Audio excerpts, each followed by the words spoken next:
Buenas tardes a todos. Soy María de los Ángeles Arévalo Constantino.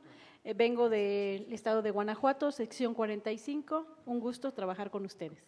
En realidad, los fines de la educación están claramente planteados. Solo hay una precisión que sí se debería de considerar en cuanto a que los fines de la educación se basan en el artículo 3º y el artículo 3º es muy claro.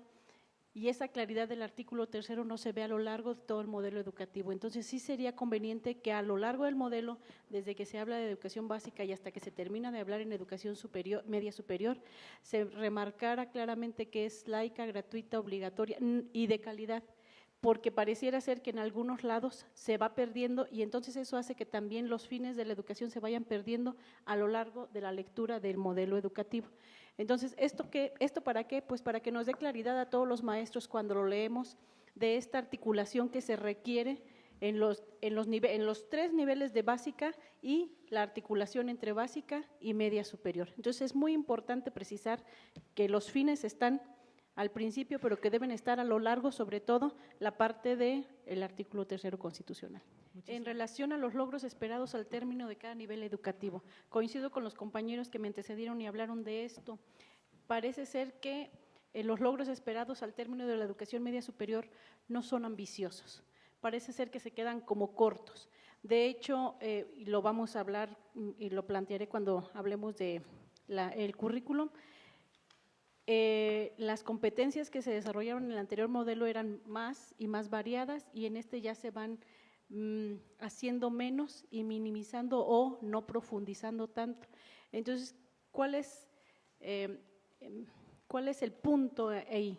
Pareciera ser que lo que se esperaba de la educación básica ahora se espera 3 años después de la educación media superior.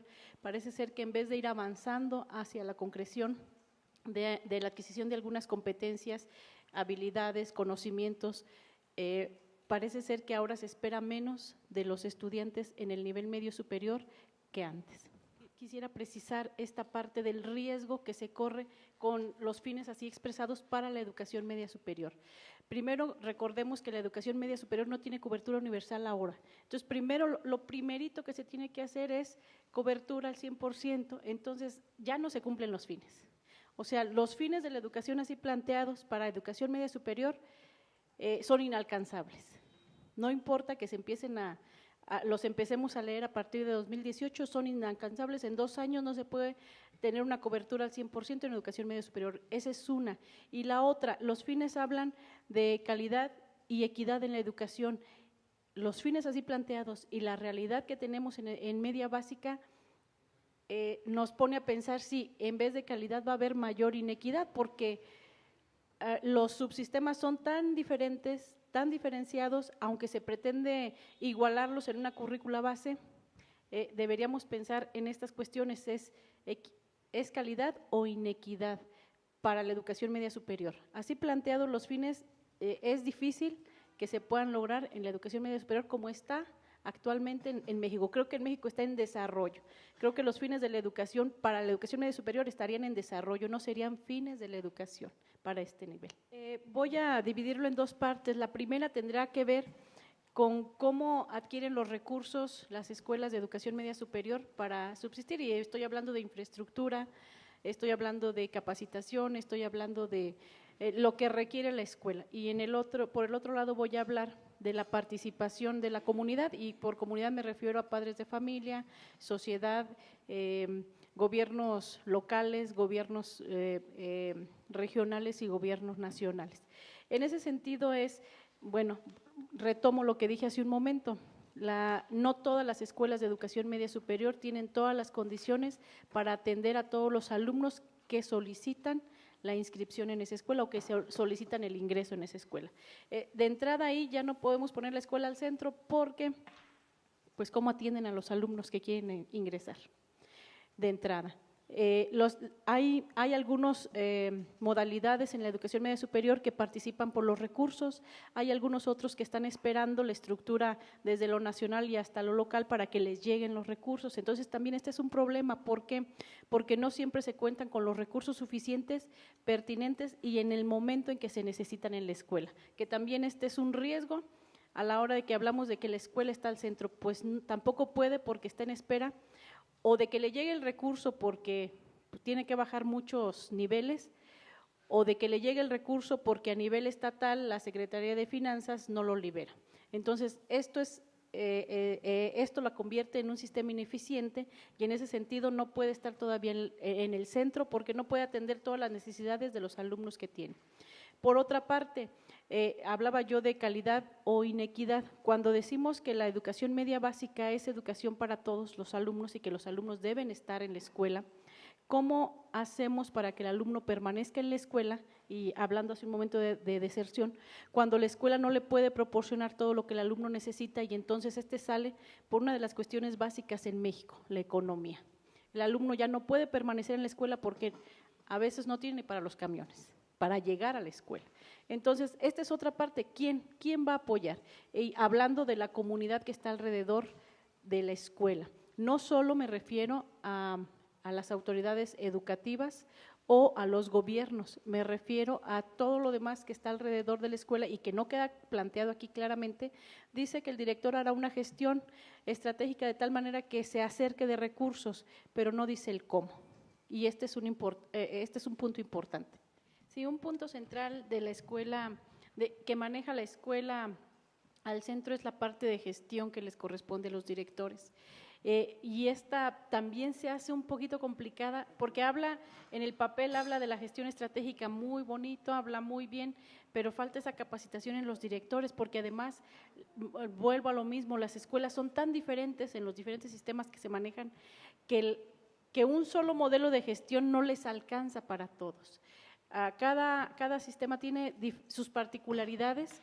Es cierto que se trabaja por grupos, por academias, y por consejos, pero son tan diferentes que esta gestión planteada como está en el modelo general, una gestión estratégica general, no les alcanza a los 33 sistemas diferentes que hay en educación media superior. Entonces, a lo mejor sí cabría plantear los manuales, la estructura, los procesos y los procedimientos que se requieren para este sistema, para este nivel de educación media superior, diferente a lo que está planteado en el modelo, que me parece que es más para educación básica.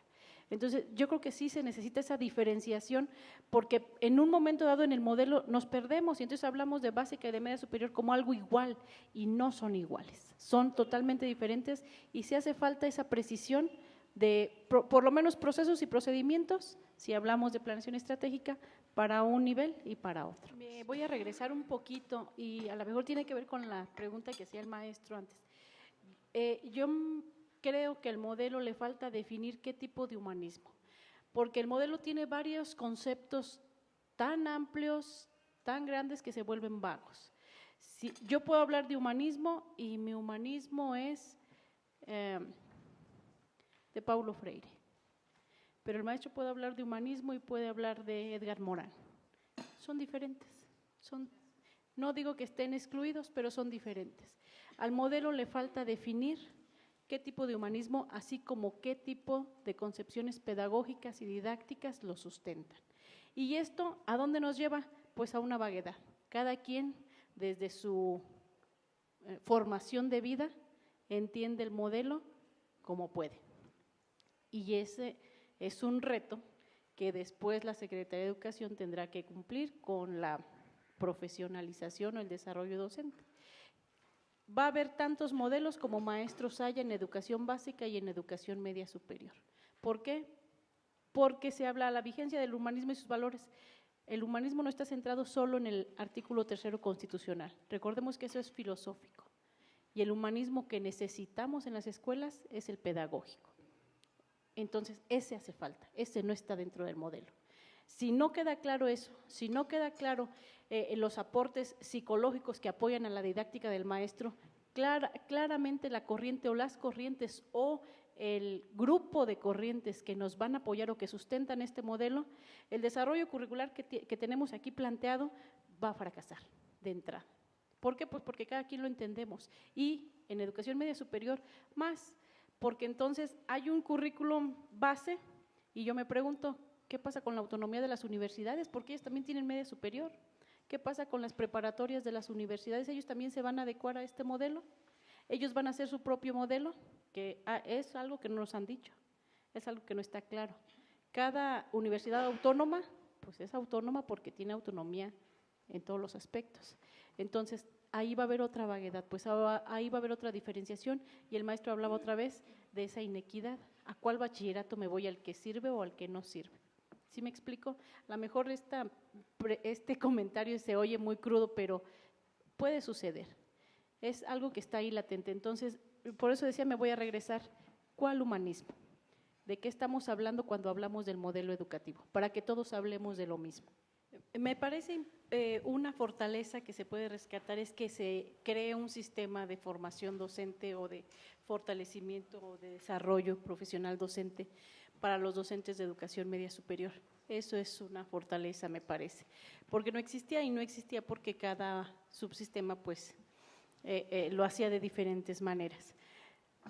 Sin embargo, es un reto enorme, nuevamente voy a lo mismo. Son muchos subsistemas, son muy diferentes, las necesidades de cada uno son muy diferentes, que crear uno nacional que atienda de manera igual las diferencias de todos, pues yo le auguro un poquito de fracaso. Entonces, yo creo que sí hay que contemplar, y la propuesta es que ese sistema nacional pueda atender las necesidades particulares de cada sistema. Aunque otra vez vuelvo, hay un currículum base, pero este currículum base no atiende todo lo que cada sistema o su sistema quiere o debe atender. Tenemos unos totalmente diferentes. Aunque hablemos de tecnologías, no es lo mismo hablar de tecnologías en un CEBETA que hablar de tecnologías en un CECITE. Entonces, sí son diferentes las formas de acercarse a los alumnos, y entonces deberán ser diferentes las formas de acercarnos a los maestros en su desarrollo profesional. Una precisión con mi participación anterior, nada más me faltó decir que esta formación que se le tiene que dar al maestro tiene que ser en dos vertientes, en la especialización, o sea, en lo que él es, y en la docencia.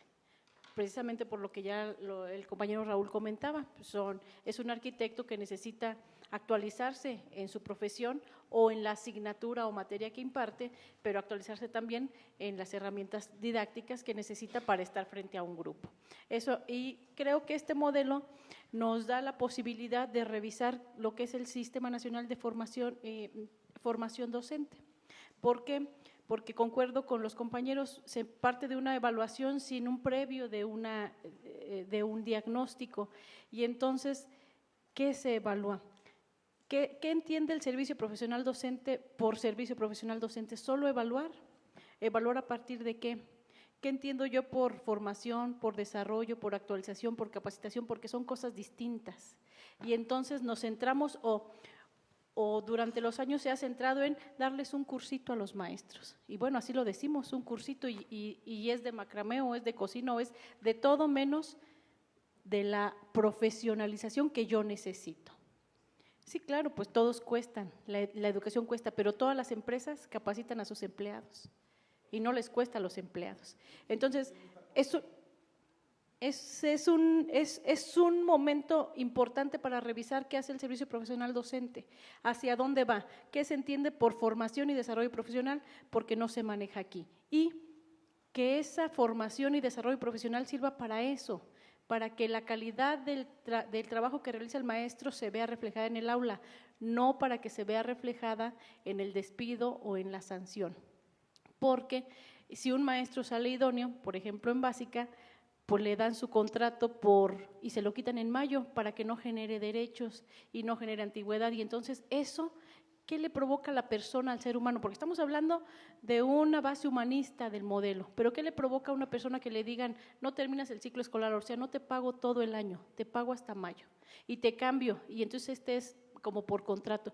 Eso genera angustia en la persona, y no solo genera angustia en el maestro, genera angustia en su familia y genera angustia en todo el ambiente que lo rodea. Entonces, es una buena oportunidad para que revisemos qué es o la Secretaría de Educación revise qué es el servicio profesional docente, que puntualice qué es formación y desarrollo profesional, y bueno, que lo baje hasta los maestros y que sea de manera gratuita. Yo creo que cuando el artículo 3 se le incluye la palabra calidad, tendríamos que repensar si todo el sistema educativo puede llegar a alcanzar la calidad. Aquí cuando hablamos de inclusión y equidad, no queda claro cómo se van a abordar, porque recordemos que inclusión y equidad va más allá de discapacidad, va más allá de educación especial. Y entonces tenemos una diversidad de jóvenes que necesitan atención. Y con este modelo educativo podemos o agrandar la brecha de calidad o acortarla. Habrá que ver cuáles son los cómo se van a abordar la inclusión y la equidad en educación media superior. El modelo no lo maneja, da líneas generales, pero nuevamente no plantea cuál va a ser el proceso para atender a toda esta diversidad de jóvenes. Y me refiero no solo a los que los compañeros ya comentaron que tienen alguna discapacidad o con o sin discapacidad o deficiencia, sino me refiero a los emos, a los darquetos, a los golpeados, a los abandonados, a los que trabajan, a los que ponen a trabajar. Entonces, toda esta diversidad de jóvenes, a los de padres ausentes, que muchos de nosotros nos incluimos ahí o incluimos a nuestros hijos ahí, los hijos que viven solos en sus casas, cómo el sistema educativo está pensando que los va a incluir en las escuelas, cómo el sistema educativo está pensando que les va a dar esas herramientas que le van a permitir desarrollarse en lo emocional, no solo en lo educativo, sino también en lo emocional, porque el modelo curricular lo maneja, el desarrollo emocional y social como una parte fuerte o una parte importante. Lo que falta es el cómo, y yo creo que es una propuesta que se hace a la Secretaría de Educación, que dé, no solo que tienda las líneas generales, sino que dé claramente a los que se atienden cómo se les va a atender, porque ya habíamos hablado de cobertura que no se tiene, pero a los que se atiende, cómo se les va a atender, y a los que no se atiende, cómo se les va a atraer a las escuelas, no solo en media superior, en básica. Hay primarias y hay secundarias donde los alumnos están ausentes, pero están allá fuera de la escuela. Entonces, ¿cómo se atiende, cómo incluimos a todo ese tipo de niños, a los migrantes, por ejemplo? ¿Cómo incluimos a todo ese tipo de chicos en nuestras escuelas? Ahí hay una tarea enorme para la Secretaría de Educación Pública. Creo que un logro importante fue hacer visible la gobernanza en este modelo educativo, que cada quien haga lo que le toca hacer, eso es la gobernanza. Ahora bien, ¿cómo lo vamos a hacer y hasta dónde nos vamos a responsabilizar de hacerlo? El sindicato, ya lo comentaron dos de mis compañeras, pues tiene que velar por los derechos de los trabajadores y parece ser que algunos derechos aún no quedan claros, cuándo se adquieren, por qué se quitan, cuándo se quitan, hasta dónde los adquieres, y eso hay que tenerlo preciso, que el sistema, que el INE, que evalúa la calidad del sistema educativo, no empiece solo por evaluar a los maestros, porque el maestro es un componente del sistema educativo nacional. ¿Cuándo evaluó el modelo anterior? ¿Cuándo se evaluó el modelo anterior? Esa es facultad del INE. ¿Cuándo evaluó a las oficinas centrales? Esa es facultad del INE. ¿Cuándo evaluó a los sistemas estatales? Esa es facultad del INE. Si va a evaluar la calidad del sistema educativo, tiene que evaluar todos los componentes del sistema educativo, porque entonces estamos parcializando la evaluación y estamos teniendo resultados miopes de lo que es el sistema educativo, y en ese sentido, pues un modelo educativo no puede funcionar si no se tiene el panorama total de lo que es la evaluación del sistema.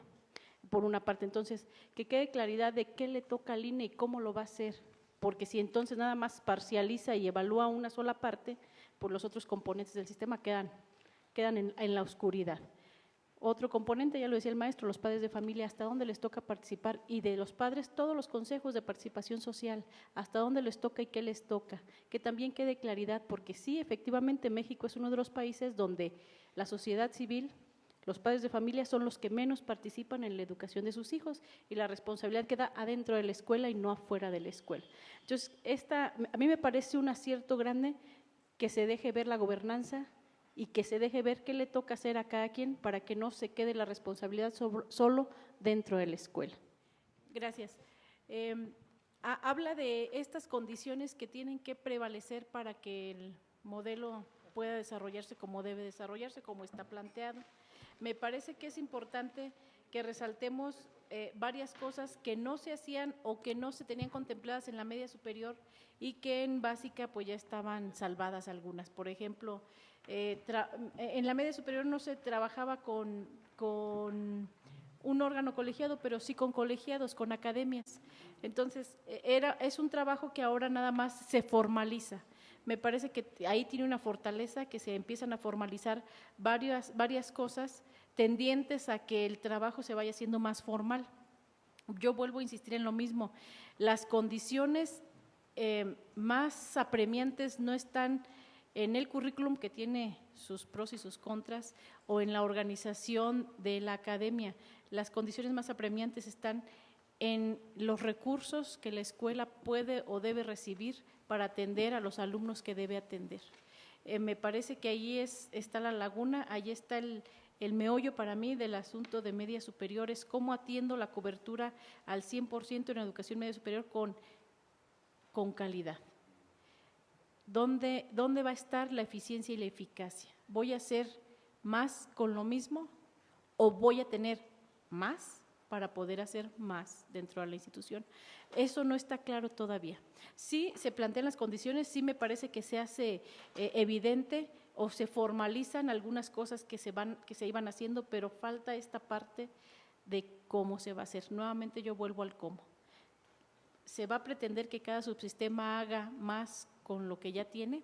Esto es, los maestros que ya tienen van a tener o van a atender todas estas otras competencias y todas estas otras esferas de la formación del adolescente con los mismos maestros, aunque tengan o no tengan la formación. O sea, se va a atender un currículum más amplio con la misma planta docente, pues ahí hay una debilidad. Entonces, me parece que eso no queda claridad. ¿Con qué infraestructura, con qué recursos humanos se va a atender a la educación media superior para hacerla de calidad? Considero pues que no tomemos al modelo educativo como la panacea que nos va a cambiar el México que conocemos, que le demos su justa medida, que como modelo educativo tiene muchas ventajas, que sí se necesita un cambio de paradigma, que sí se necesita en todos los actores del modelo educativo de la educación en México, se necesita un cambio, se necesita una sacudida, que el modelo nos da la oportunidad de esa sacudida. Creo que esta propuesta que nos están presentando o que nos presentaron pues en estos días nos permite a los que estamos en la educación también hacer una contrapropuesta y enriquecer el modelo para que sea mejor, para que cuando se desarrolle sea el modelo que todos queremos que sea. Yo creo que estamos de acuerdo en que se necesita un nuevo modelo. Tomemos la oportunidad en su justa dimensión, porque después le vamos a pedir de más a algo que solo es un modelo educativo.